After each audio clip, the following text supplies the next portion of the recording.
I'm Stella Martinez, 31 years old, and I thought family dinners were supposed to bring people together. Instead, mine just proved I didn't belong. When Dad looked me straight in the eye last Thanksgiving and said I take up too much space at this table, my whole family burst into laughter like it was the funniest joke they'd ever heard. My stepmother Carol clapped her hands. My half-brother Tyler nearly choked on his turkey. My sister Beth doubled over laughing. That's when I realized something had to change. Before I share how I completely transformed my life and found my real family 4,600 miles away, let me know in the comments where you're watching from. If this story resonates with you, please hit that like button and subscribe for more real-life transformation stories. Trust me, what happened next will blow your mind. To understand why that Thanksgiving moment cuts so deep, you need to know the history of my fractured family. When I was 16, my mom passed away from cancer, and within 2 years, Dad had remarried Carol, a woman who came with her own son Tyler, who was 11 at the time. What started as a blended family quickly became a hierarchy where I found myself at the very bottom. Carol wasn't openly cruel, she was much more sophisticated than that. She mastered the art of passive-aggressive warfare disguised as concern. She'd serve everyone else generous portions at dinner while sliding a noticeably smaller plate in front of me, always with a sweet smile and a comment like, "I thought you might want to watch your figure, honey." When family photos were taken, somehow I was always positioned at the edge where I could easily be cropped out later, which Carol did religiously before posting to social media. My sister Beth, who was 25 when Dad remarried, immediately aligned herself with the new family structure. She saw which way the wind was blowing and decided her survival depended on earning Carol's approval. Beth would laugh at Carol's jokes about my appearance, agree when Carol questioned my life choices, and gradually distance herself from me in favor of her new, cool stepmom relationship with Carol. Tyler, meanwhile, could do no wrong. He was Carol's biological son and Dad's new favorite. When Tyler wanted to go to graduate school, Dad wrote checks without hesitation. When Beth got engaged, Dad paid for an elaborate wedding that cost more than my yearly salary.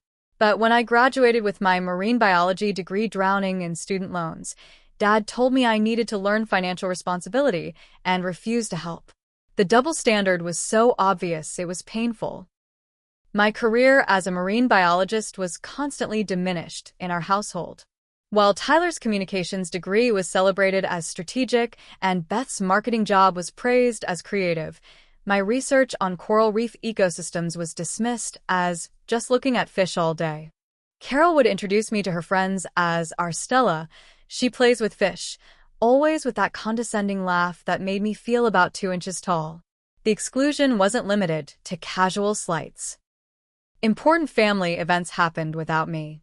I'd find out through social media that they'd had dinner celebrations, holiday gatherings, or family outings. When I confronted them, the response was always the same. "Oh, we didn't think you'd be interested," or "it was last minute," or my personal favorite, "You're always so busy with your fish." Every family gathering became a performance where I tried desperately to prove I deserved a place at the table. I'd arrive early to help cook, bringing elaborate homemade dishes that took hours to prepare. I'd buy expensive, thoughtful gifts for birthdays and holidays, often stretching my budget to afford something that might earn their approval. I'd bite my tongue when Carol made cutting remarks, laugh along when they made jokes at my expense, and try to make myself smaller, quieter, less too much. But nothing I did was ever enough. If I spoke up during conversations, I was being too loud and opinionated. If I stayed quiet, I was being antisocial and rude. If I shared good news from my work, I was bragging. If I mentioned struggles, I was being negative and bringing down the mood. I was trapped in a no-win situation where my very existence seemed to be the problem. The space comments had been building for years. "You're taking up too much emotional space in this conversation. Maybe give others some space to talk. You have such a large personality. Sometimes people need space to breathe." These weren't isolated incidents. They were part of a systematic campaign to make me feel like my presence was a burden rather than a blessing. That final Thanksgiving started like so many others, with me trying desperately to earn my place at the family table. I'd spent 3 days preparing homemade cranberry sauce with fresh oranges, a sweet potato casserole with a pecan crust that took hours to perfect, and a pumpkin pie made from scratch with pumpkins I'd grown myself. I arrived at Dad and Carol's house at 8 in the morning, my car loaded with dishes and hope. The first red flag should have been the place settings. Carol had laid out her finest china for Dad, Tyler, Beth, and herself. In front of the chair where I always sat was a paper plate and plastic utensils. When I asked about it, Carol laughed and said, "Oh, honey, I didn't want you to worry about breaking anything. You know how clumsy you can be." The thing is, I'm not clumsy. I'm a researcher who works with delicate laboratory equipment daily. But in Carol's narrative, I was the family klutz.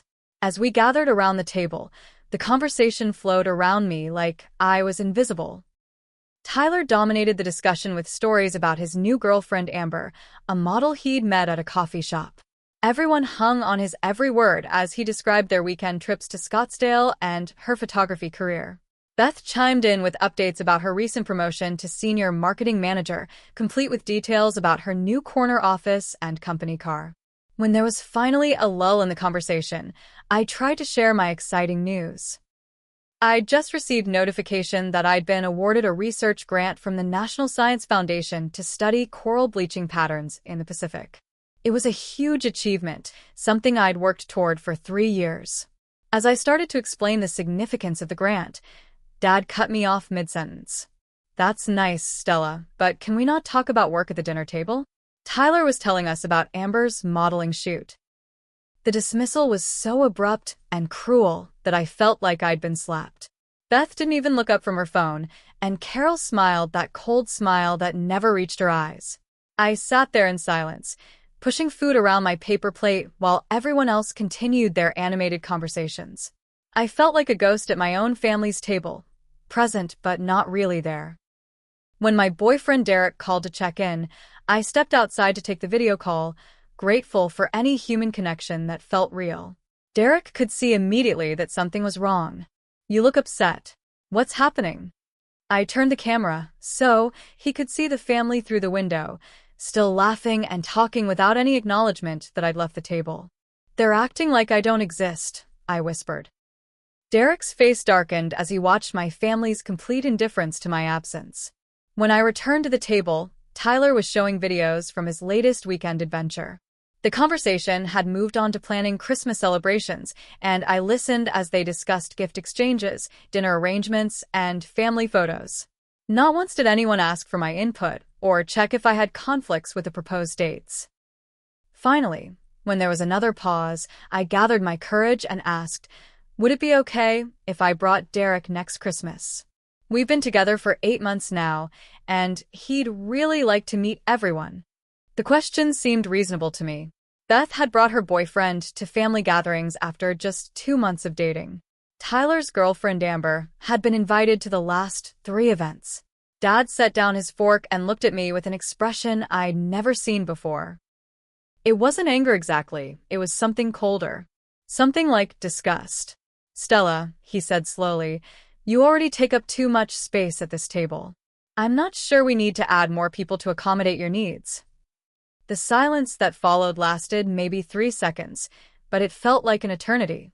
Then Tyler started laughing. Not a polite chuckle, but genuine belly laughter like he'd just heard the funniest joke of his life. Beth joined in immediately, her laughter high and sharp. Carol clapped her hands together in delight, as if Dad had just delivered the punchline to a perfectly set-up joke. But it was Dad's laughter that broke something inside me. This man who was supposed to protect me, who was supposed to love me unconditionally, was laughing at the idea that I took up too much space in his life. The laughter went on, filling the dining room with a sound that felt like mockery of every moment I'd tried to belong. Derek, still on video call, watched the entire scene unfold. I could see the horror on his face as he witnessed my family's cruelty in real time. "Stella," he said urgently through the phone, "get out of there. Just leave." But I couldn't move. I sat there as my family's laughter gradually died down, as they wiped tears from their eyes and made comments like, "Oh, that was good," and "Dad, you're terrible." Carol reached over and patted Dad's hand approvingly, as if he'd just done something particularly clever. Tyler, still chuckling, pulled out his phone and said, "I have to put this on the group chat. Uncle Jim is going to die laughing." He was already typing before I could process what was happening. My humiliation was being broadcast to extended family members as entertainment. The rest of the dinner passed in a blur. I mechanically ate my food while conversations resumed around me. No one apologized. No one acknowledged that anything hurtful had happened. When I finally got up to leave, Carol called out sweetly, "Thanks for the dishes, honey."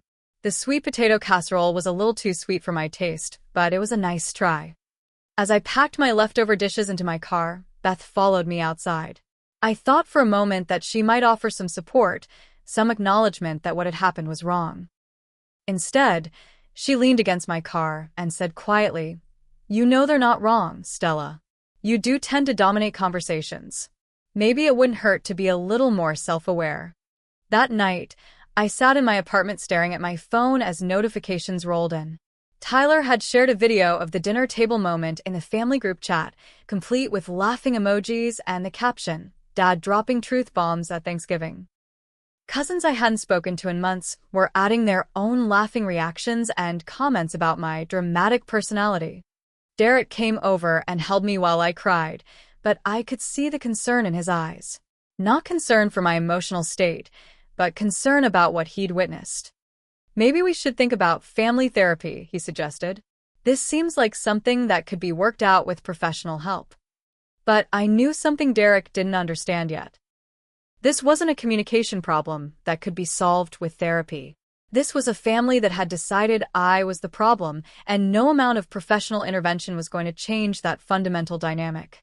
The Monday after Thanksgiving, I woke up to 17 new notifications on my phone. Tyler had shared the dinner video not just in our immediate family group chat, but in the extended Martinez family chat that included aunts, uncles, and cousins from both coasts. The caption read, "Thanksgiving entertainment courtesy of Stella's drama queen moment. Dad finally said what we were all thinking." The responses were devastating. Aunt Rosa, who I'd always thought was fond of me, commented with crying laughing emojis. Uncle Jim wrote, "About time someone put her in her place." Cousin Maria added, "Girl needs to learn her place in the family hierarchy." Each notification felt like another nail in the coffin of my relationship with my extended family. What hurt most wasn't just the mockery, it was the casual cruelty of it all. These people had watched me grow up. They'd attended my high school graduation, my college graduation, celebrated my achievements and milestones. Now they were laughing at my humiliation like it was prime entertainment. Derek found me crying in my kitchen that morning, scrolling through the endless stream of laughing reactions and mean comments. "This has to stop," he said firmly. "You can't let them treat you like this anymore. We need to address this head-on." I loved Derek's optimism, his belief that reasonable conversation could solve any problem. He convinced me to request a family meeting to address what had happened.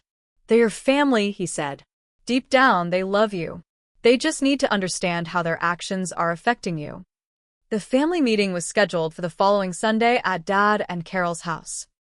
I prepared for it like I was presenting a dissertation, organizing my thoughts, practicing what I wanted to say. I genuinely believed that if I could just explain how their treatment made me feel, if I could help them see the pattern of exclusion and dismissal, they would want to change. I should have known better when I arrived and found Carol with a legal pad covered in neat handwriting.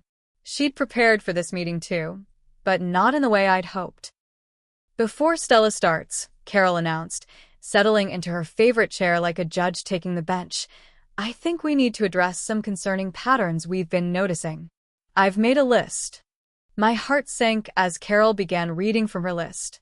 Attention-seeking behaviors including dramatic exits from family gatherings, inability to accept constructive criticism, tendency to make everything about herself, manipulation through guilt and victim narratives, unrealistic expectations of special treatment.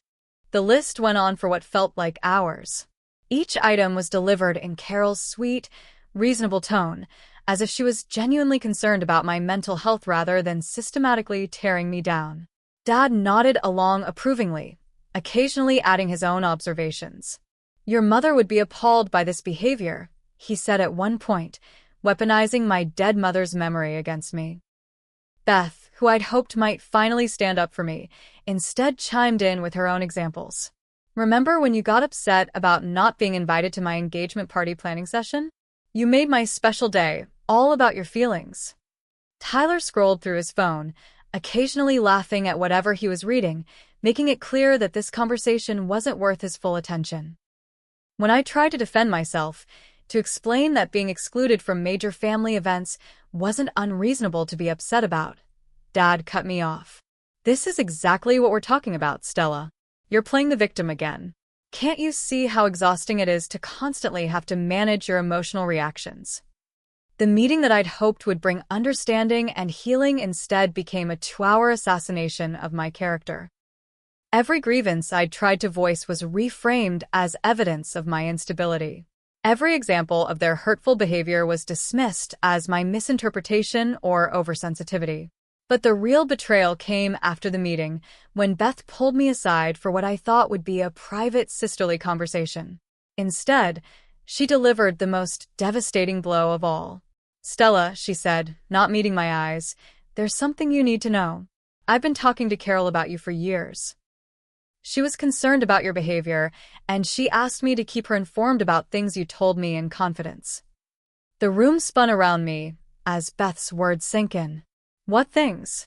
I whispered. "Your therapy sessions. That time you had the panic attack at work. When you told me you were worried about Derek's commitment to the relationship. The financial stress from your student loans. Carol wanted to help, but she needed to understand what was going on with you. Every private moment I'd shared with my sister, every vulnerability I'd trusted her with, had been reported back to my stepmother like intelligence from enemy territory. Beth had been Carol's spy in my life for years, feeding her information that was then used against me. "How could you do that to me?" I asked, but Beth's response showed how completely she'd been turned against me. "I was trying to help you, Stella. Carol has experience with difficult personalities. She was trying to find ways to manage your behavior so you could still be part of the family." The casual cruelty of that phrase, "manage your behavior," hit me like a physical blow. I wasn't a sister or daughter to be loved and supported. I was a problem to be managed. The financial betrayal came to light 3 days later when I tried to access the joint savings account Dad and I had maintained since college. The account, which contained my emergency fund of $8,000, had been frozen. When I called the bank, they informed me that the primary account holder, Dad, had restricted access pending family financial discussions. But the most devastating discovery came when Carol, in what she probably thought was a moment of kindness, let slip during a phone call that Dad had quietly removed me from his will 2 years earlier. "He didn't want you to worry about it," she explained, "but he felt Tyler and Beth needed the security more since they have more traditional family goals." Traditional family goals. Code for families that fit Carol's narrow definition of acceptable life choices. The final test of my family's priorities came during what should have been a medical emergency. At a family barbecue the following weekend, I had a severe allergic reaction to something in Carol's potato salad. My face swelled, my throat began to close, and I couldn't breathe properly. Derek immediately sprang into action, helping me to his car to drive to the emergency room. But as we were leaving, I looked back to see my family still seated around the patio table, continuing their meal and conversation as if nothing had happened. Dad was laughing at something Tyler said. Carol was serving seconds. Beth was taking photos of the sunset. Not one of them came to check on me. Not one of them called to see if I was okay. The next morning, I received a text from Carol. "Hope you're feeling better, honey. Maybe this is God's way of telling you to take up less space in our lives." Food for thought. Even my medical emergency had been reframed as a divine message that I was too much for my own family to handle. Derek was horrified by their complete lack of concern. "That's not normal family behavior, Stella. That's not how people treat someone they love." But I could see doubt creeping into his eyes too. When an entire family agrees that you're the problem, it becomes harder for outsiders to believe that the family might be wrong. That night, sitting in the emergency room with four drip and antihistamines coursing through my system, I realized that I'd been fighting a battle I could never win. My family hadn't just decided I was difficult. They decided I was disposable. And nothing I could do or say was going to change their minds. The allergic reaction incident was my wake-up call. As I sat in that emergency room, alone except for Derek, who kept checking his phone, I realized I had two choices. I could keep trying to earn love from people determined to withhold it, or I could find somewhere in the world where my existence wasn't treated as an inconvenience. That night, I started researching marine biology opportunities abroad. I'd always dreamed of international research, but I'd stayed in Arizona because of family obligations. Now those obligations felt more like chains keeping me tethered to people who actively disliked me. The perfect opportunity appeared like a gift from the universe. The Auckland Marine Research Institute in New Zealand was seeking a coral reef specialist for a 3-year research position studying Pacific coral bleaching patterns. The job description could have been written specifically for my qualifications and experience. More importantly, Auckland was exactly 4,600 miles from Phoenix, putting an entire ocean between me and my toxic family dynamics. Derek was initially supportive when I showed him the job posting. "This could be amazing for your career," he said, reading through the requirements. "You're perfectly qualified for this position." He even helped me prepare my application, reviewing my cover letter and giving feedback on my research portfolio. The interview process happened over video calls due to the distance and went better than I could have hoped. Dr. James Fletcher, the Institute's director, was impressed by my coral restoration research. Dr. Priya Patel, who would be my direct colleague, shared similar research interests and seemed genuinely excited about collaborating. The interview that I'd expected to be formal and intimidating turned into an engaging conversation about marine ecosystem recovery. When they offered me the position 3 days later, I felt a surge of hope I hadn't experienced in years. Here were professional colleagues who valued my expertise, who saw my knowledge as an asset rather than a burden. The salary was competitive, the research opportunities were extraordinary, and the location would give me the fresh start I desperately needed. But Derek's enthusiasm evaporated the moment the job offer became real. "Wait," he said when I told him about the offer. "You're actually considering this?" I thought this was just an exploration of possibilities. "Of course I'm considering it. This is exactly what I need right now. A chance to start over somewhere that appreciates what I have to offer." Derek's face went through a series of expressions: confusion, concern, and finally something that looked like panic. "Stella, you can't run away from your problems. Moving to the other side of the world isn't going to fix what's wrong." The phrase, "what's wrong," hit me like a slap. What's wrong, Derek? What exactly do you think is wrong? You're running away instead of facing your issues. You're letting your family's dysfunction drive you away from everything you've built here. What about us? What about our relationship? I stared at him, realizing that Derek had fundamentally misunderstood what had been happening. In his mind, this was a family squabble that could be resolved with better communication and compromise. He couldn't see that I wasn't running away from problems. I was escaping from systematic emotional abuse. Over the next week, Derek launched a campaign to change my mind.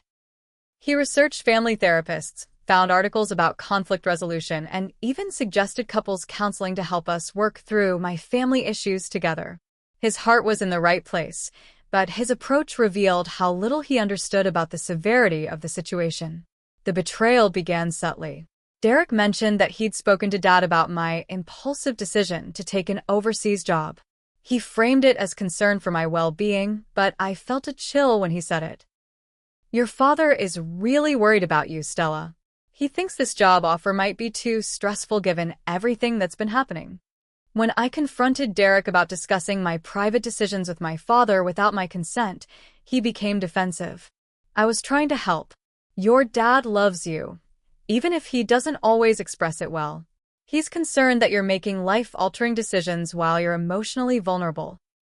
The betrayal deepened when I discovered Derek had been having regular phone conversations with Carol. "She called to check on you," he explained when I found Carol's number in his recent calls. "She's worried about your mental state."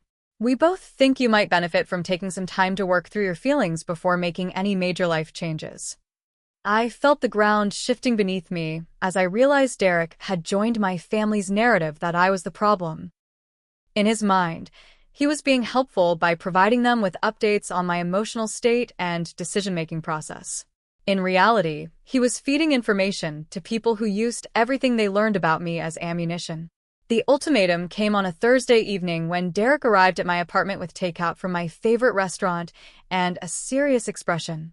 "I've been thinking about us, about your family situation, about this New Zealand thing," he began. "I need you to know that if you take this job, I can't support that decision. I think you're running away from problems instead of facing them, and I can't be part of that pattern." He set down the food and took my hands in his, looking earnestly into my eyes. "I love you, Stella, but I love the person you could be if you worked through your issues. I can't love the person you're becoming when you let your family drive you away from your responsibilities." The choice he was giving me was clear: stay and continue trying to fix relationships with people who had shown me nothing but contempt, or lose the one person I thought understood and supported me. What if they're not my responsibilities to fix, Derek? What if the healthiest thing I can do is remove myself from a toxic situation? Derek's response revealed how completely he'd bought into my family's version of events. "Your father and Carol aren't toxic, Stella. They're concerned family members who love you enough to worry about your choices. Sometimes love looks like tough conversations and difficult truths." When I tried to explain the years of systematic exclusion, the financial betrayals, the way my medical emergency had been ignored, Derek had an explanation for everything. "Families are complicated. Maybe they didn't handle things perfectly, but that doesn't mean they don't care about you. Running away to New Zealand isn't going to solve anything." The final straw came when I learned Derek had shared details of our private conversations with Carol. Specifically, he told her about my extreme emotional reactions and my tendency to catastrophize family conflicts. He discussed my therapy sessions, my anxiety about family gatherings, and my fears about never being accepted. "I thought she might have insights that could help," Derek explained when I confronted him. "She's known you for 15 years. She understands your patterns better than anyone." That phrase, "your patterns," revealed everything. Derek had adopted my family's language, their belief that I was a collection of problematic behaviors that needed to be managed rather than a person who deserved love and respect.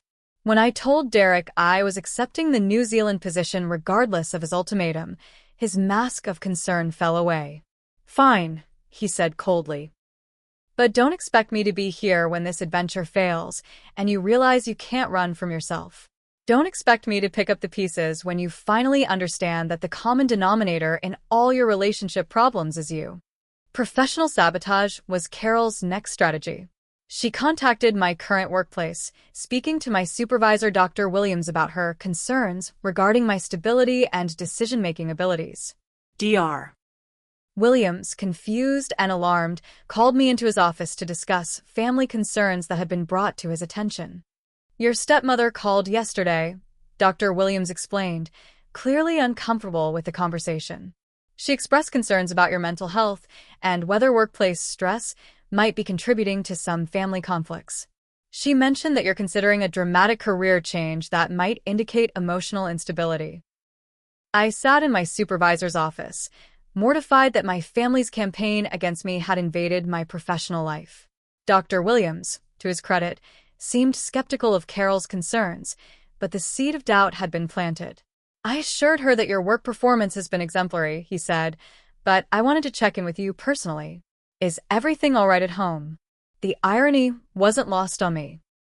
The same people who complained that I took up too much space were now actively working to destroy the professional space where I'd found recognition and success.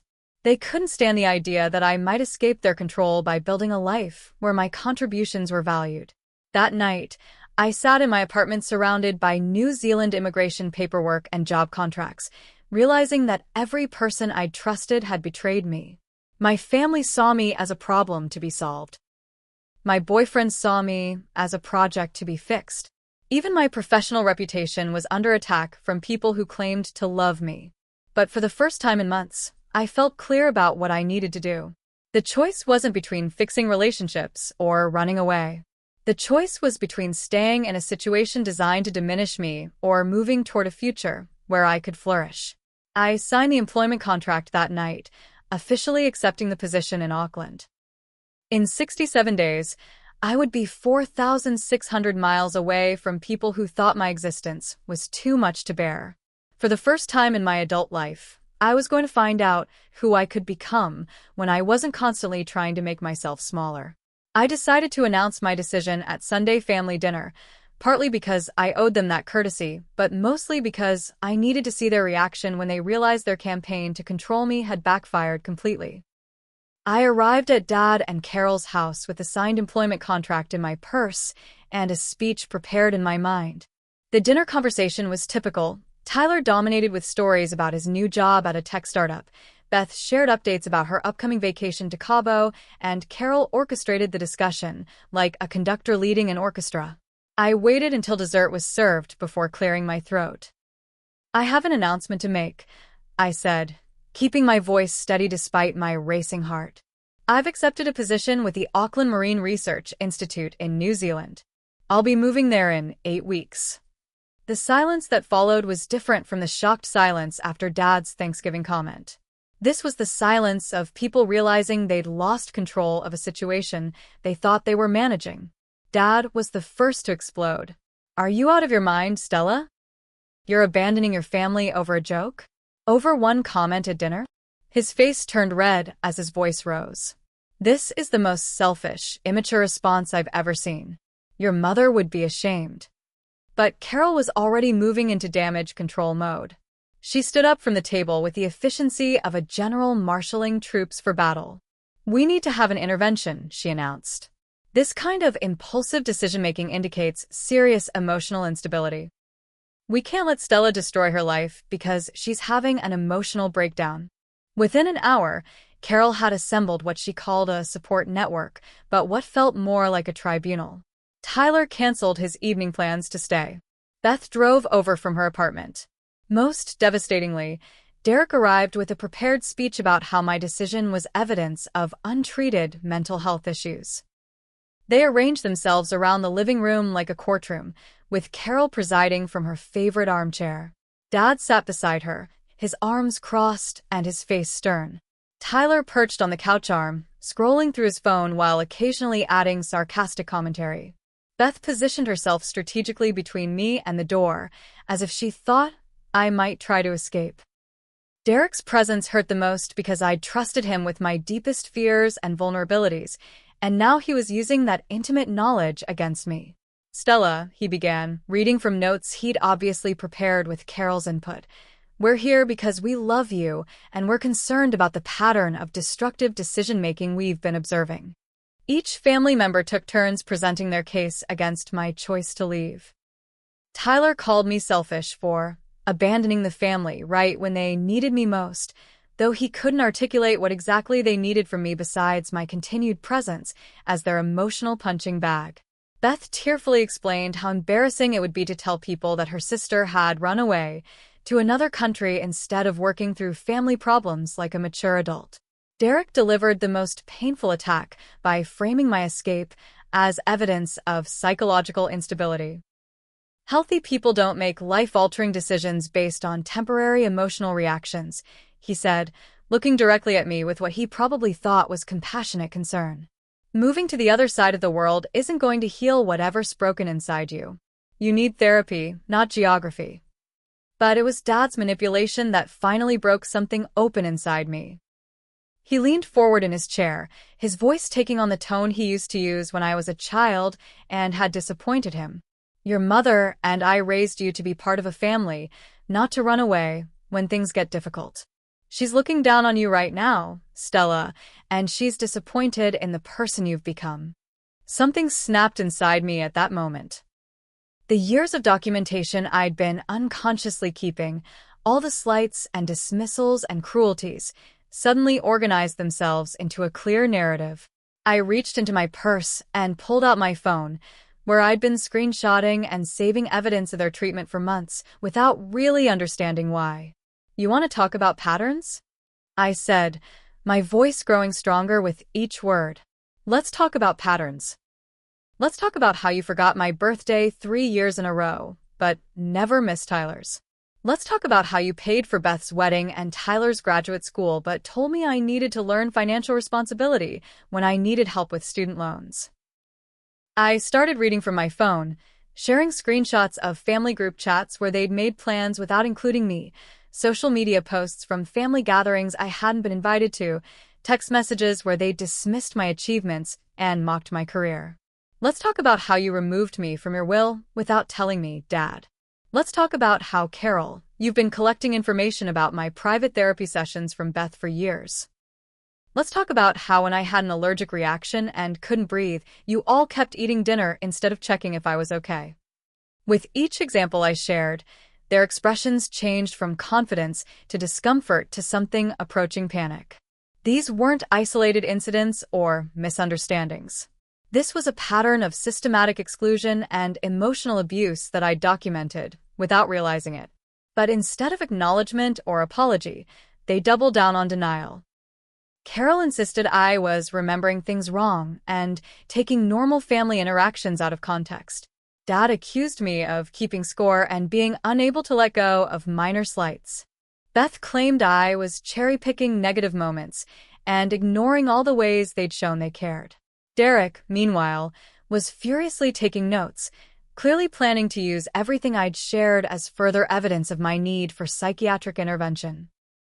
"This is exactly what we're talking about, Stella," he said. "This obsessive documentation of perceived slights shows an unhealthy thought pattern that needs professional attention." Carol's nuclear option came when she stood up dramatically and delivered what she clearly thought would be the final word. "If you insist on this destructive path, if you choose to abandon your family and move to the other side of the world based on imaginary grievances, then you need to understand the consequences. You'll be cutting yourself off from this family permanently. We won't be here when this adventure fails. We won't be available to clean up the mess when you realize you've made a terrible mistake." The threat hung in the air like a challenge. They expected me to fold, to apologize, to beg for forgiveness and promise to be better. They'd used the threat of abandonment to control me for so long that they couldn't imagine it might have lost its power. Tyler, sensing the dramatic moment, pulled out his phone and started recording again. "This is definitely going viral," he muttered, apparently planning to document my response for future entertainment. But I felt something I'd never experienced before in a family confrontation. Complete clarity. These people weren't threatening to abandon me. They'd already abandoned me years ago. They weren't offering love that I might lose. They'd never offered genuine love in the first place. What they were threatening to take away was the exhausting performance of pretending we were a functional family. "Okay," I said simply. "If that's the choice you're giving me, then I choose myself. I choose a life where my existence isn't treated as a burden. I choose people who celebrate my achievements instead of diminishing them. I choose to stop trying to earn love from people who've already decided I'm not worth loving." The room erupted in chaos. Dad shouted that I was being manipulative and selfish. Carol declared that I was having a complete emotional breakdown and threatened to call psychiatric emergency services. Beth burst into tears, claiming I was destroying the family. Derek shook his head sadly, as if he was watching someone choose addiction over recovery. Tyler kept recording, providing commentary for his future social media posts. "And here we see Stella choosing nuclear option," he said into his phone camera. Family intervention completely unsuccessful. But their chaos couldn't touch me anymore. For the first time in my adult life, I felt free from the desperate need to make them understand, to earn their approval, to prove my worth. They'd shown me exactly who they were, and I'd finally stopped trying to convince myself they were capable of being different. I walked out of that house knowing I would never again beg for scraps of affection from people who saw my love as an inconvenience. In 8 weeks, I would be 4,600 miles away, building a life with people who valued rather than tolerated my presence. The war was over, and for the first time, I'd chosen to win by refusing to fight. The weeks following the family intervention were a masterclass in psychological warfare. Having failed to shame me into staying, my family launched a coordinated campaign designed to sabotage my departure. But their desperation only strengthened my resolve to escape their toxicity. I began the moving process in secret, working with an international relocation specialist who helped me navigate the complex logistics of moving my life across an ocean. Derek's sister Jenny, who had witnessed some of my family's treatment over the years, quietly offered to help. Jenny understood what her brother couldn't see, that sometimes the healthiest choice is to walk away from people who consistently harm you. Carol's first sabotage attempt was professional. She somehow obtained the contact information for Dr. Fletcher at the Auckland Marine Research Institute and called to express her concerns about my mental stability. Dr. Fletcher, confused by the call, contacted me directly to ask about family concerns regarding your ability to handle the stress of international relocation. I received an unusual call from someone claiming to be your stepmother, Dr. Fletcher explained during our video conference. She suggested that you're experiencing emotional instability and that this job change might be the result of a psychological crisis rather than a career decision. I wanted to give you the opportunity to address these concerns directly. I was mortified that Carol's manipulation had reached my new employer before I'd even started working there. But Dr. Fletcher's response gave me hope. For what it's worth, he continued, everything about your application process, your interviews, and your professional references suggests someone who's thoughtful, stable, and highly qualified. Sometimes family dynamics become strained when someone chooses to pursue opportunities abroad. I wanted you to know that these concerns don't align with our professional assessment of your capabilities. My colleagues at my current job rallied around me when they learned about the harassment. Dr. Williams, my supervisor, was particularly supportive. In 20 years of academia, I've never seen anyone try to sabotage a colleague's career opportunities through family interference, he told me. Your work speaks for itself, Stella. Don't let their dysfunction derail your professional growth. The support from my professional colleagues stood in stark contrast to my family's behavior, highlighting just how abnormal their treatment had been. People who barely knew me were more protective of my well-being than the people who'd claimed to love me my entire life. Dad's contribution to the sabotage was financial. He froze the joint account we'd maintained since college, effectively holding my $8,000 emergency fund hostage. When I contacted the bank, they explained that as the primary account holder, he had the right to restrict access during family financial discussions. But Jenny helped me work around this obstacle by connecting me with a lawyer who specialized in financial abuse cases. Within 2 weeks, I had legal documentation proving my contributions to the account and demanding its release. Dad, faced with potential legal consequences, grudgingly restored my access to the funds, but not before transferring ownership of the account to his name only. Carol's campaign included spreading rumors throughout our neighborhood about my mental breakdown. She told neighbors, shopkeepers, and anyone who would listen that I was having a crisis and making desperate decisions that were tearing the family apart. I discovered this when Mrs. Rodriguez from next door approached me with genuine concern. Mija, she said gently, your stepmother came by yesterday very worried about you. She said you're going through a difficult time and making some big changes. Are you okay? Do you need someone to talk to? The manipulation was particularly insidious because Carol framed her gossip as concern. She wasn't bad-mouthing me. She was playing the role of the worried stepmother dealing with a troubled stepdaughter. Anyone who didn't know the full story would see her as the victim of my erratic behavior. Tyler escalated his harassment by creating fake social media accounts to send me threatening messages. The messages weren't violent enough to constitute clear legal threats, but they were designed to create anxiety and fear. You're making a huge mistake. You'll regret abandoning your family. New Zealand won't save you from yourself. When I blocked the accounts, new ones appeared within days. Tyler had learned to vary his writing style and timing to avoid detection, but the content was always the same. Threats disguised as concern, manipulation packaged as family loyalty. The most devastating betrayal came 3 weeks before my departure date. I'd been staying late at my apartment, finishing paperwork and packing, when I realized I couldn't find my passport. I'd seen it just days earlier when I was organizing my travel documents. After tearing apart my apartment looking for it, I called Beth in desperation. "Have you seen my passport? I left it on my kitchen table with my other documents, and now it's gone." Beth's pause lasted too long. "Oh, Stella," she said finally. "I took it yesterday when I came by to drop off those books I borrowed. I was worried you might do something impulsive, so I thought it would be better if someone held on to it for safekeeping." The casual way she admitted to theft was breathtaking. "Beth, that's stealing. You stole my passport to prevent me from traveling. That's a federal crime." "I'm protecting you from yourself," Beth replied, her voice taking on the same self-righteous tone Carol used. "When you come to your senses and realize this New Zealand thing is a mistake, you'll thank me for keeping you from doing something you'd regret forever." Getting an emergency passport replacement required a trip to the federal building, extensive documentation proving the original passport's loss, and expedited processing fees that cost nearly $600. The process took 2 weeks, cutting dangerously close to my departure date. But the passport theft revealed something important.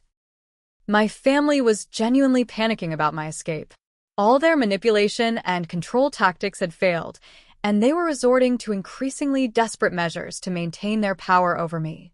Derek's final manipulation attempt was the most painful because it came disguised as romantic love. 3 days before my flight, he showed up at my apartment with flowers, takeout from our favorite restaurant, and what he clearly thought would be a convincing reconciliation speech. "I've been thinking about us, about what I said, about everything that's happened," he began, setting up what looked like a romantic dinner in my nearly empty living room. "I was wrong to give you an ultimatum. I love you, Stella, and I want to make this work." For a moment, my heart leaped with hope. Maybe Derek had finally understood what I'd been trying to tell him about my family. Maybe he was ready to support my decision and even consider joining me in New Zealand eventually. But his next words revealed the manipulation. "I talked to your dad and Carol about finding a compromise. They're willing to go to family therapy if you agree to postpone this New Zealand thing for 6 months. We could work through everything together as a family. Isn't that what you've always wanted?" The compromise was just another version of their original demand, that I abandon my chance at freedom to continue participating in their dysfunction. Derek wasn't offering love. He was offering to be their final messenger, their last attempt to drag me back into the cycle of abuse. What if I don't want to work through anything with them, Derek? What if I've realized that some relationships can't be fixed because the other people don't want to change? Derek's response revealed how completely he'd adopted their narrative. "Everyone wants to change, Stella. Your family loves you. Sometimes love means having difficult conversations and setting healthy boundaries. Running away to New Zealand isn't setting boundaries, it's avoiding the work that relationships require." That phrase, "the work that relationships require," became his mantra. According to Derek, love meant accepting poor treatment and working to improve yourself until you earned better. The idea that I deserved basic respect without having to earn it was foreign to him. When I declined his offer to mediate a family reconciliation, Derek's mask of romantic devotion slipped. "Fine," he said, packing up the dinner he'd brought. "But when you're sitting alone in some apartment in Auckland, wondering why you're still unhappy, remember that you had people here who were willing to work with you. Remember that you chose isolation over love." The night before my departure, I sat in my empty apartment surrounded by suitcases and realized that I was about to become truly alone for the first time in my adult life. No family support system, no boyfriend, no familiar environment. The loneliness was terrifying, but it was also liberating. For the first time, I would get to discover who I was when I wasn't constantly trying to manage other people's emotions or earn their approval. I would learn what I actually enjoyed, what I wanted, what made me happy, without the constant pressure to make myself smaller. Jenny drove me to the airport the next morning, the only person willing to say goodbye without trying to convince me to stay. "You're doing the right thing," she said as we pulled up to the departure terminal. "Sometimes the people who claim to love us are the ones we need to love ourselves enough to leave." As my plane lifted off from Phoenix Sky Harbor Airport, I looked down at the city where I'd spent 31 years trying to earn love from people determined to withhold it. For the first time in my adult life, I was choosing myself over their comfort, my happiness over their control. For 1,600 miles had never felt like far enough, but it was a start. The flight from Phoenix to Auckland took 26 hours with layovers in Los Angeles and Fiji, giving me more than a day to process the magnitude of what I'd just done. I'd left behind everything familiar, everyone I'd ever known, and every safety net I'd ever had. As the plane crossed the Pacific Ocean, I alternated between excitement and terror about the life I was flying toward. During the long flight, I found myself reviewing the last few months like scenes from someone else's life. Had I really been so desperate for family acceptance that I'd tolerated years of systematic emotional abuse? Had I really believed that love was supposed to feel like constant anxiety about disappointing people? The woman who'd begged for scraps of affection from people who treated her like an inconvenience felt like a stranger to me now. Landing in Auckland was surreal. Everything was backwards. It was March but felt like autumn. It was morning but my body insisted it was evening, and I was starting my life over in a place where no one knew my history as the family disappointment. The immigration officer who stamped my passport was friendly and welcoming, asking about my research and expressing genuine interest in my work. It was such a stark contrast to my family's dismissive attitude toward my career that I almost cried at the customs desk. Dr. Fletcher had arranged for someone from the institute to pick me up from the airport. Dr. Priya Patel arrived with a warm smile and a sign with my name, looking genuinely excited to meet me in person. During the drive into the city, she pointed out landmarks and neighborhoods, chattering enthusiastically about research projects and weekend hiking trails. "We're so excited to have you join the team," Priya said as we drove along the waterfront. "Your coral restoration research is exactly what we need for the Pacific Bleaching Project. James has been talking about your methodologies for weeks." It was the first time in years that someone had expressed enthusiasm about my presence rather than tolerance for it. The feeling was so unfamiliar that I had to fight back tears. My temporary housing was a small furnished apartment in Ponsonby, a vibrant neighborhood full of cafes, bookstores, and art galleries. The landlady, Mrs. Chun, was a retired teacher who lived downstairs and had prepared a welcome basket with local treats and a guidebook to Auckland. Her kindness to a complete stranger felt like a miracle after months of cruelty from people who were supposed to love me. The first week was a blur of jet lag, paperwork, and overwhelming loneliness. I'd wake up at 3 in the morning, completely disoriented, and remember that I was 4,600 miles away from everything I'd ever known. The silence in my apartment was so complete that I sometimes played videos on my phone just to hear familiar voices. But slowly, gradually, I began to recognize something I hadn't felt in years: peace. I could eat whatever I wanted for dinner without someone commenting on my choices. I could watch whatever movies I enjoyed without someone rolling their eyes at my taste. I could speak in my natural voice without someone telling me I was too loud, too opinionated, too much. My first day at the Auckland Marine Research Institute was nerve-wracking, but the welcome I received was warm and professional. The team was genuinely excited about the coral restoration project, and my colleagues treated my expertise with the respect I'd been missing in Phoenix. Dr. Fletcher introduced me to the rest of the research team as our new coral specialist, who's going to revolutionize our Pacific restoration efforts. The research facilities were state-of-the-art, with equipment I'd only dreamed of using. More importantly, the collaborative atmosphere was everything I'd hoped for in an academic environment. People shared ideas freely, built on each other's research, and celebrated collective successes rather than competing for recognition. Priya quickly became my guide to both professional and personal life in Auckland. She introduced me to other researchers, recommended restaurants and hiking trails, and included me in social gatherings without making me feel like I was intruding. After months of feeling like an unwelcome presence at family events, being invited to things felt revolutionary. 2 weeks after my arrival, I attempted a video call with my family. I'd convinced myself that maybe distance would give them perspective, that they might be ready to acknowledge their treatment and work toward reconciliation. I missed them despite everything, and part of me still hoped for the family relationships I'd always wanted. The call was a disaster. Dad spent the entire conversation lecturing me about my selfish decision and demanding to know when I was coming to my senses and moving home. Carol interrupted repeatedly to share gossip about neighbors' reactions to my abandonment of the family. Tyler made sarcastic comments about my expensive tantrum, and Beth kept sighing dramatically about how my absence was affecting family dynamics. Not once did anyone ask how I was adjusting, whether I was happy, or what my new life was like. The conversation was entirely focused on how my departure had inconvenienced them and when I planned to return to fix their discomfort. When I tried to share my excitement about the research project, Dad cut me off.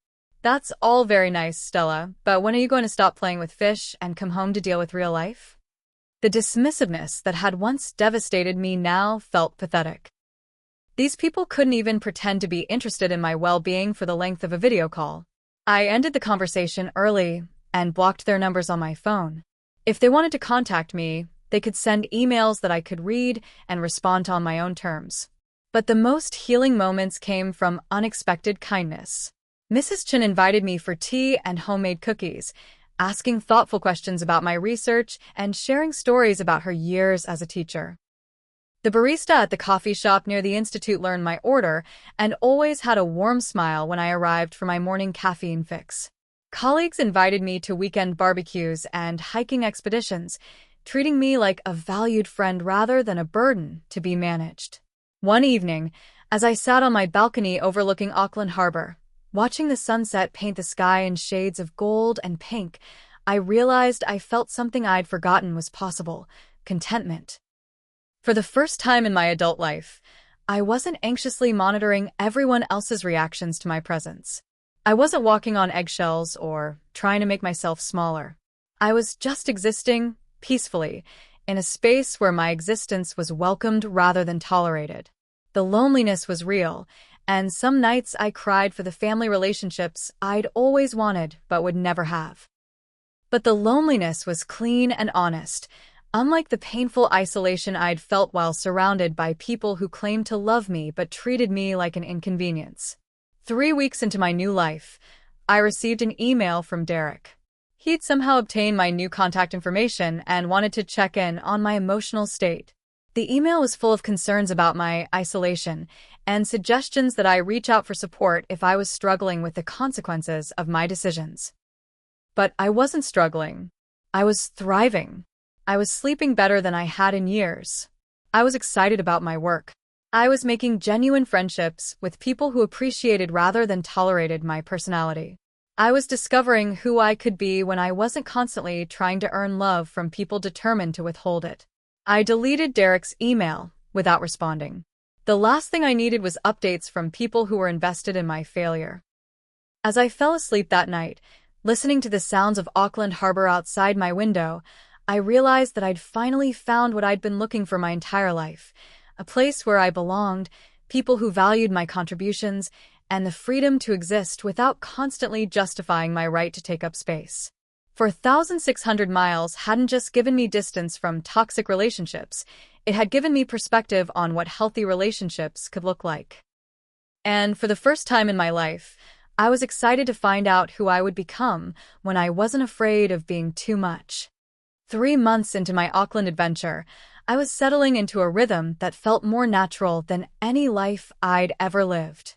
My research on Pacific coral bleaching was progressing ahead of schedule, and Dr. Fletcher had begun including me in grant proposal meetings and international conference planning. The work was challenging and rewarding in ways I'd never experienced, partly because I was working with colleagues who saw my ideas as valuable contributions rather than inconvenient interruptions. Priya and I had developed both a productive professional partnership and a genuine friendship. She was the first woman friend I'd had since college who didn't feel like she was competing with me or judging my choices. We spent weekends exploring Auckland's hiking trails, trying new restaurants, and talking about everything from coral genetics to terrible dating stories. For the first time, I understood what female friendship could look like without the undercurrent of criticism I'd experienced with Beth. The research team had welcomed me into their social circle with an ease that still surprised me. Friday evening drinks at the Harbor Pub had become a tradition I actually looked forward to, unlike family dinners that I'd always dreaded. These colleagues celebrated each other's successes, offered support during challenges, and treated differences of opinion as opportunities for interesting conversations rather than personal attacks. But my family wasn't ready to let me go quietly. Carol had discovered my professional email address and began sending messages disguised as family updates that were actually designed to make me feel guilty for my absence. She'd share news about family members' health scares, relationship problems, and financial struggles, always with the implication that my presence could somehow fix their various crises. "Tyler's been having a really hard time since you left," one email read. "He feels terrible about how things ended, and he's been struggling with anxiety about family relationships. Your father thinks a call from you might help him work through his feelings." The manipulation was transparent but still effective at creating guilt. Despite everything Tyler had done to humiliate and harass me, part of me still felt responsible for his emotional well-being. It took several conversations with Priya to recognize that Tyler's anxiety was not my problem to solve, especially since he'd never apologized for his behavior or acknowledged any wrongdoing. The sabotage escalated when Carol created fake Facebook accounts using photos stolen from mutual friends' profiles.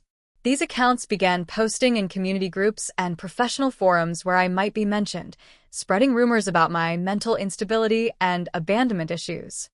The posts were crafted to seem like concerned warnings from people who knew me personally. I knew Stella Martinez in Phoenix, and I'm concerned about posts I've seen from Auckland. One fake account posted in a marine biology forum. She left Arizona after having a serious conflict with her family and might not be in the best headspace for collaborative research. Just thought colleagues should be aware. Dr. Fletcher showed me the posts when they appeared in professional groups we both followed. "This is obviously someone with a personal vendetta," he said, "but I wanted you to know in case this kind of harassment escalates. We take professional sabotage very seriously here." The support from my new colleagues was overwhelming. Instead of believing the anonymous accusations, they rallied around me and helped report the fake accounts for harassment.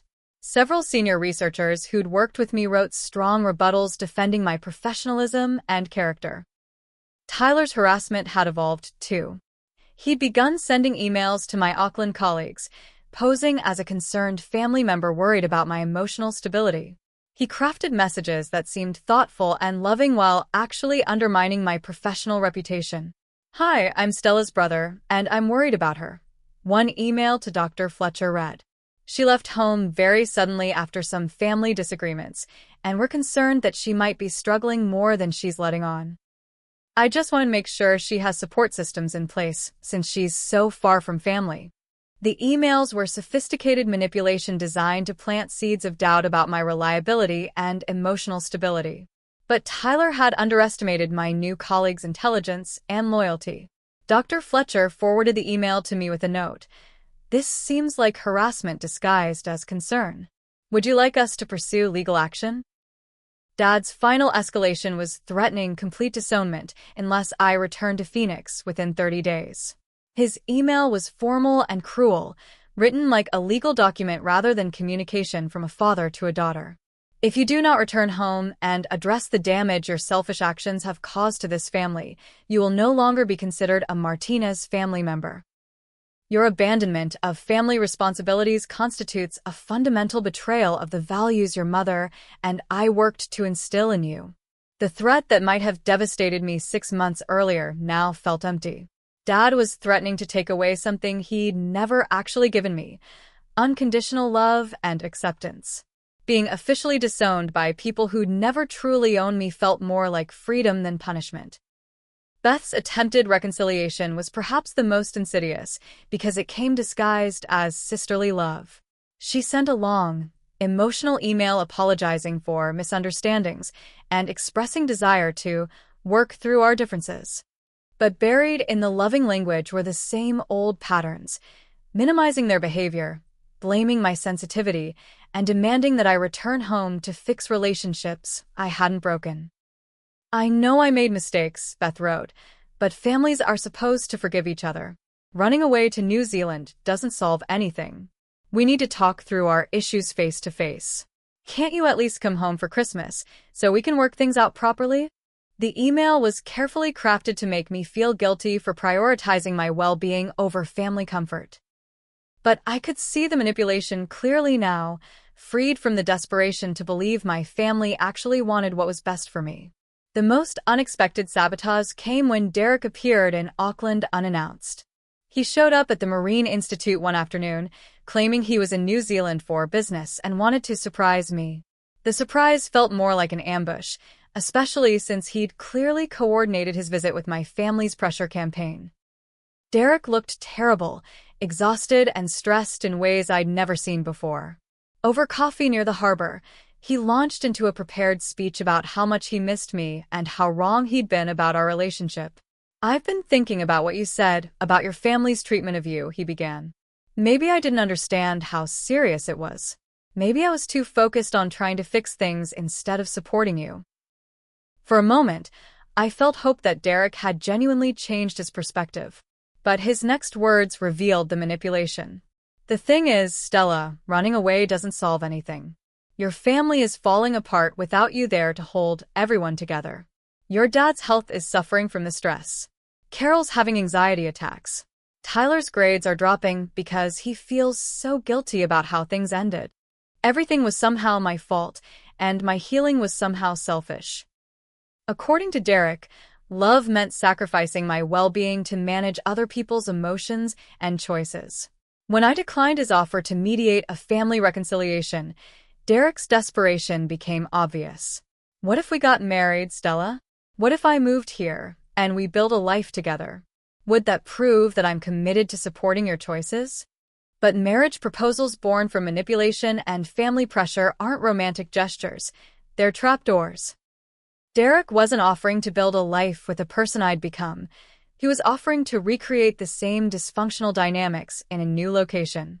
"I appreciate that you came all this way," I told Derek, "but I'm not the same person who left Phoenix 6 months ago. I've learned what healthy relationships look like, and this isn't one." Derek left Auckland the next day, but not before sending a detailed report to my family about my concerning isolation and obvious depression. According to his assessment, I was clearly struggling and just too proud to admit I needed help. But Derek was wrong about everything. I wasn't isolated. I was surrounded by people who genuinely cared about me. I wasn't depressed. I was happier than I'd been in years. I wasn't struggling. I was thriving in ways I'd never imagined possible. The breakthrough moment came when I received official notification that my coral restoration research had been accepted for presentation at the International Marine Conservation Conference in Sydney. It was a massive professional achievement, recognition that my work was making a real difference in ocean conservation efforts. When I shared the news with my Auckland colleagues, they celebrated with genuine enthusiasm. Dr. Fletcher opened a bottle of champagne, Priya organized a congratulatory dinner, and the entire research team treated my success as a collective victory. That evening, I called Mrs. Chen to share my good news.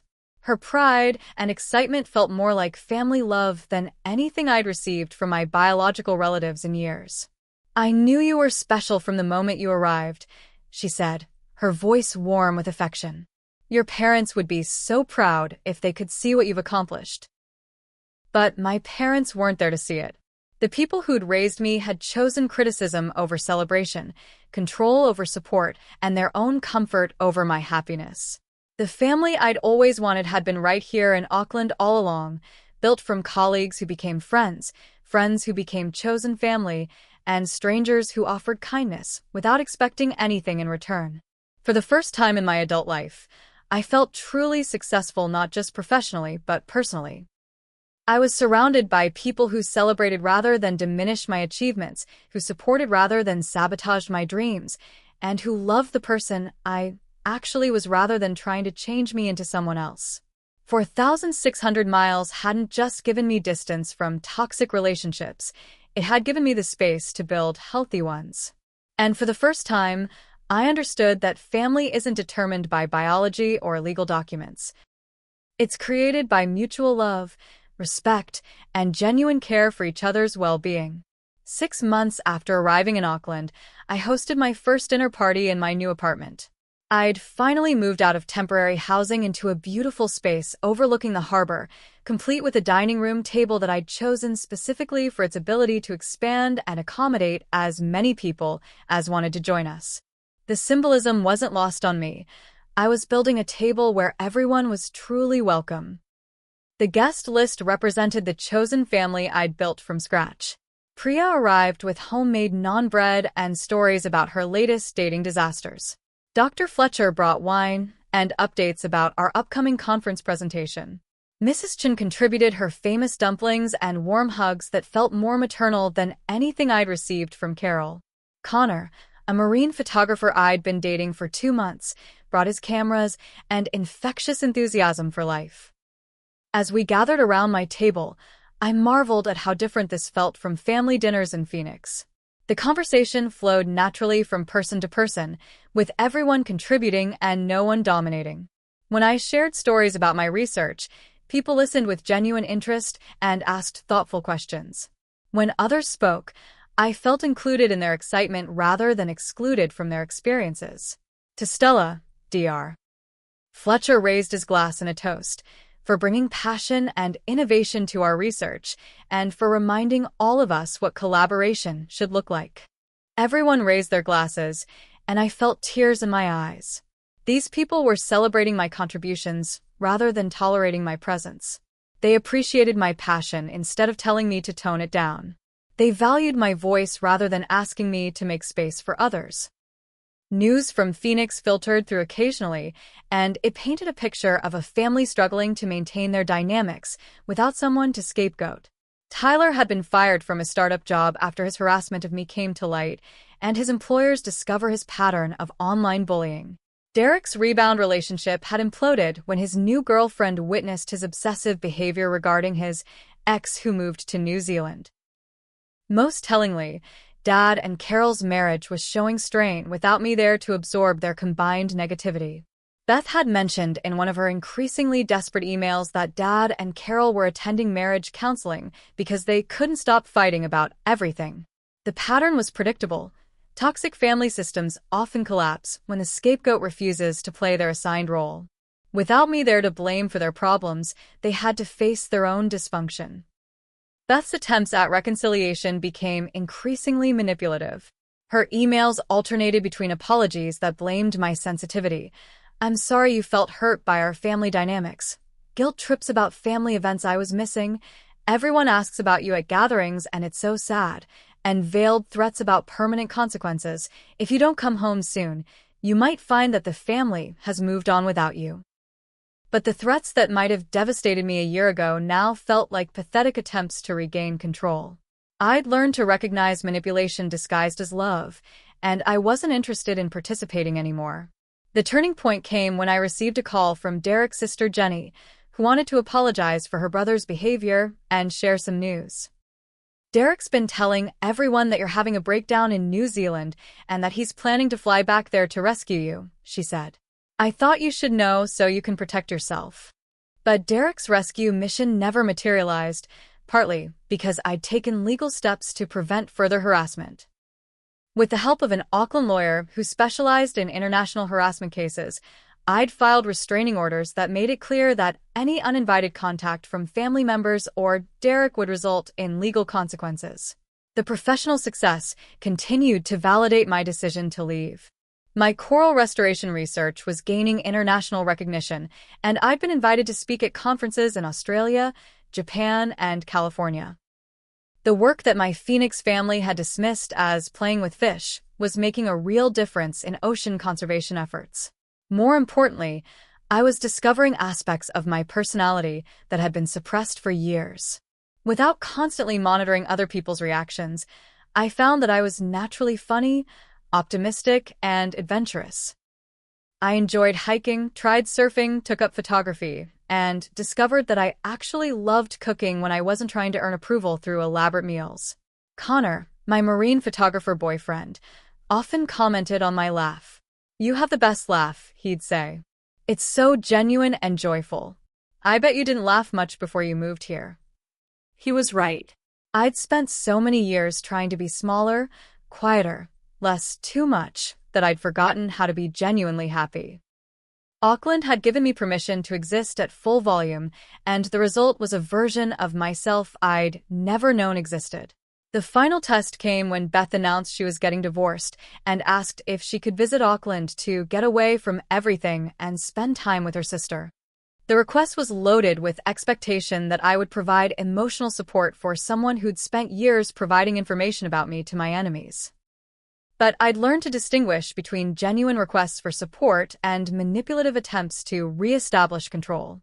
Beth's request came with no acknowledgement of her past behavior, no apology for her betrayals, and no indication that she developed any insight into our family's dysfunction. "I appreciate that you're going through a difficult time," I wrote back, "but I'm not available to provide the kind of support you're looking for. I'd encourage you to seek help from a professional therapist who can help you work through your relationship patterns." Beth's response revealed that nothing had changed. She accused me of being cold and unforgiving, claimed I was punishing the whole family for minor misunderstandings, and threatened to tell Dad that I'd refused to help my own sister during a crisis. The threats no longer had any power over me. I'd built a life filled with people who celebrated my boundaries rather than punishing me for having them. 8 months after leaving Phoenix, I received a formal letter from a law office informing me that Dad had removed me from his will due to abandonment of family responsibilities and failure to maintain appropriate family relationships. The letter was clearly meant to hurt me, to punish me for choosing my well-being over their comfort. But receiving official confirmation of what I'd always known felt more like closure than punishment. Dad had never treated me like a beloved daughter. Now the legal documents matched the emotional reality.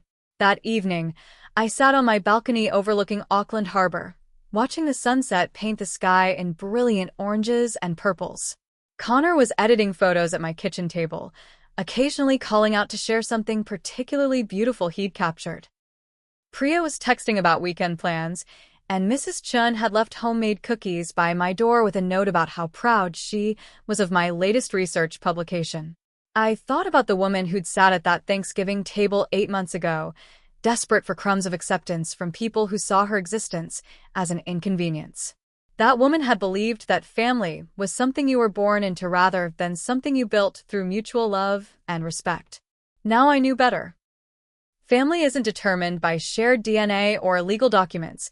It's created by people who choose to show up for each other consistently, who celebrate each other's successes without jealousy, who offer support without keeping score, and who love you not despite who you are but because of who you are. The space that I'd been told I took up too much of wasn't the problem. The problem was being surrounded by people who were determined to make space for everyone except me.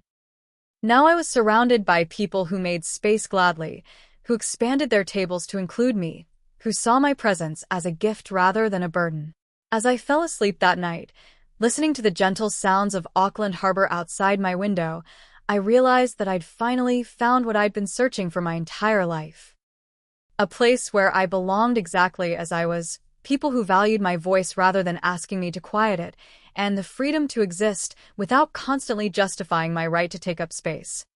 The woman who'd left Phoenix in tears 8 months ago had been running away from people who didn't deserve her love. The woman falling asleep in Auckland was surrounded by people who'd chosen to love her exactly as she was, enthusiastically and without reservation. Sometimes the best revenge isn't fighting back. It's building a life so beautiful that their opinions become irrelevant. Sometimes the healthiest response to people who don't appreciate you is to find people who do. And sometimes the family you choose is infinitely better than the family you're born into.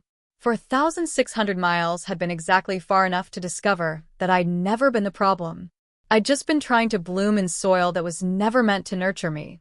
Now, surrounded by people who celebrated rather than tolerated my existence, I was finally free to become the person I'd always been underneath the desperate need for approval. The table I'd built 4,600 miles away had room for everyone who wanted to be there, and for the first time in my life, that included me. So tell me in the comments, have you ever had to distance yourself from toxic family dynamics to find your own happiness? What was the hardest part about choosing yourself over family expectations?